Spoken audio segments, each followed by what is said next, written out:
Bonjour et bienvenue dans ce nouveau numéro du magazine du lycée de Fontaine. Un numéro un peu particulier puisqu'aujourd'hui nous allons parler de l'intégration des personnes en situation de handicap dans les lieux publics. Nous vous proposons aujourd'hui 3 reportages inédits. Pour commencer, nos équipes se sont rendues à l'école élémentaire Louis Locher à Châlons, où une enseignante spécialisée épaule des élèves malentendants à l'aide d'un dispositif.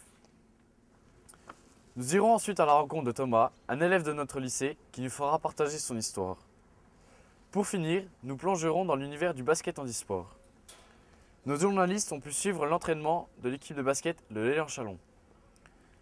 Un entraînement sous pression où, vous le verrez, le fauteuil disparaît derrière la performance physique.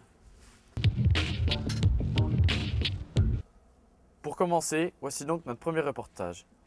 Direction l'école Louis Locher, qui dispose d'une CLIS, classe d'inclusion scolaire. Cette classe permet d'accueillir des élèves malentendants afin qu'ils suivent une scolarité normale. Reportage.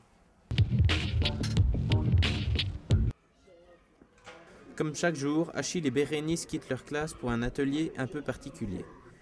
Tous les deux sont malentendants. Ils vont travailler avec Elisabeth, une institutrice spécialisée en déficience auditive qui les accueille dans une classe à part spécialement aménagée pour eux. Donc, dans le grand groupe, souvent, il y a beaucoup de bruit. Donc, quand les enfants ils sont appareillés ou implantés, c'est une nuisance très importante. Ça engendre beaucoup de fatigue et puis c'est une certaine souffrance. C'est une grosse nuisance. Donc, dans la classe spécialisée, les locaux sont aménagés de telle manière qu'on a du double vitrage, on a une double porte pour que la salle soit au maximum insonorisée et que les enfants aient un confort auditif maximal. Objectif : aider les 9 enfants concernés à maîtriser la langue orale en s'appuyant sur le langage des signes afin qu'ils suivent plus facilement le programme de leur classe. Pour les élèves entendants, c'est aussi l'occasion de découvrir ce qu'est la surdité. Une formatrice vient d'ailleurs à l'école une fois par semaine les initier à la langue des signes. Souvent, après, les enfants viennent me demander dans la cour, comme ils m'identifient comme ressource, ils viennent me demander comment je peux signer ça pour parler avec mon petit copain qui a un petit peu de mal, voilà, à oraliser. Hein, donc du coup, les enfants sont bien sensibilisés, bien conscients, et puis savent ce que c'est que la langue des signes, et s'ouvrent à cet univers-là et cherchent à rentrer en relation avec leurs petits camarades.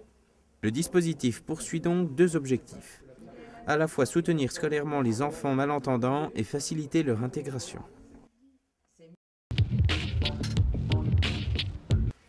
Il n'est pas malentendant, et pourtant, il fait face à une autre sorte de handicap. Thomas est un des élèves de notre lycée. Quelle est son histoire? Comment s'intègre-t-il dans le lycée? Réponse en images.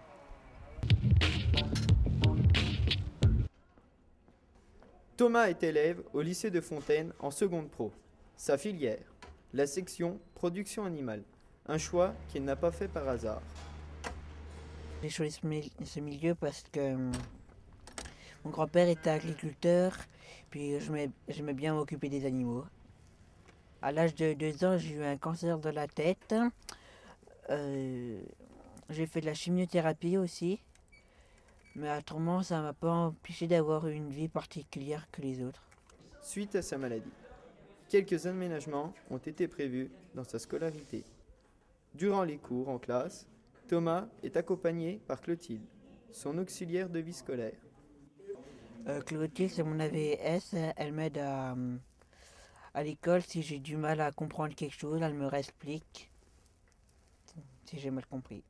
Auxiliaire de vie scolaire, donc c'est un accompagnement individuel avec un élève dans sa classe et en études pour pouvoir l'aider à comprendre et aussi donc à écrire à sa place quand il est très fatigué. Pour ce qui est de sa passion, le soin des animaux, Thomas est autonome, un futur éleveur comme les autres, qui espère un jour être chef de sa propre exploitation.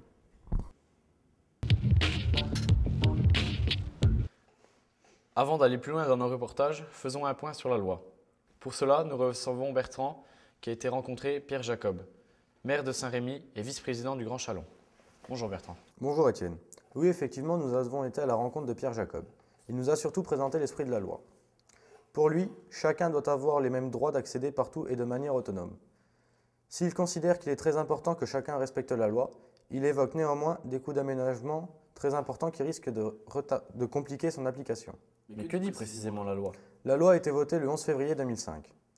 Elle est l'une des principales lois sur les droits des personnes handicapées. Je vais vous présenter quelques axes sur cette loi. 1. L'accessibilité, il s'agit de 1. Favoriser l'accueil des personnes handicapées dans les lieux accueillants du public. 2. La scolarité. La loi dit que tout enfant ou adolescent présentant un handicap doit pouvoir être inscrit dans l'école de son quartier. Il peut ensuite être accueilli dans un autre établissement en fonction du projet de scolarité. Les parents sont pleinement associés aux décisions concernant leurs enfants. 2 équipes sont mises en place dans les établissements scolaires pour le suivi de la scolarité, comme pour Thomas, vu dans le précédent reportage, qui est accompagné par Clotilde, son auxiliaire de vie scolaire tout au long de ses études. Et enfin, j'évoquerai un 3e et dernier aspect de la loi autour de l'accès à la culture et au sport. Les collectivités, les associations doivent permettre aux personnes en situation de handicap d'être acteurs de leur intégration et de leur vie sociale en favorisant l'accès aux équipements sportifs et culturels.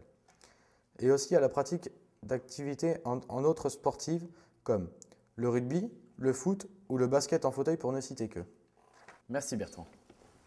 En parlant de basket, nos équipes se sont rendues à l'entraînement de l'équipe de l'Élan Chalon. Regardez, reportage ou en couleur.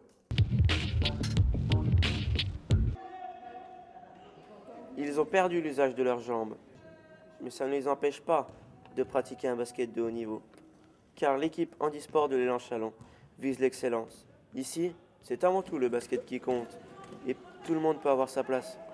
Si le handicap est vraiment trop important, on ne peut pas se servir de ses bras, pour le coup ça va devenir compliqué, mais tout type de handicap, tout type de personne peut jouer.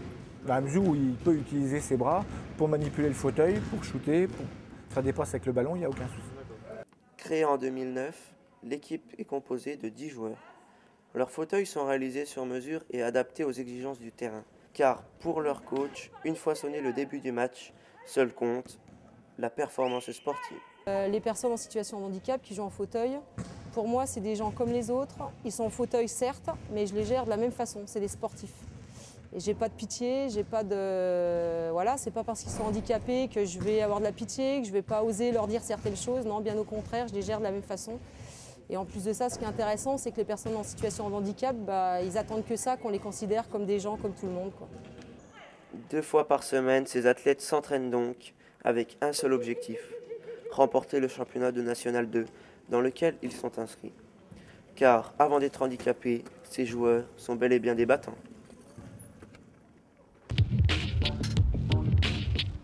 C'était notre dernier reportage. Merci de nous avoir suivis. Je vous donne maintenant rendez-vous l'année prochaine pour un nouveau numéro du Mac de Fontaine. Salut!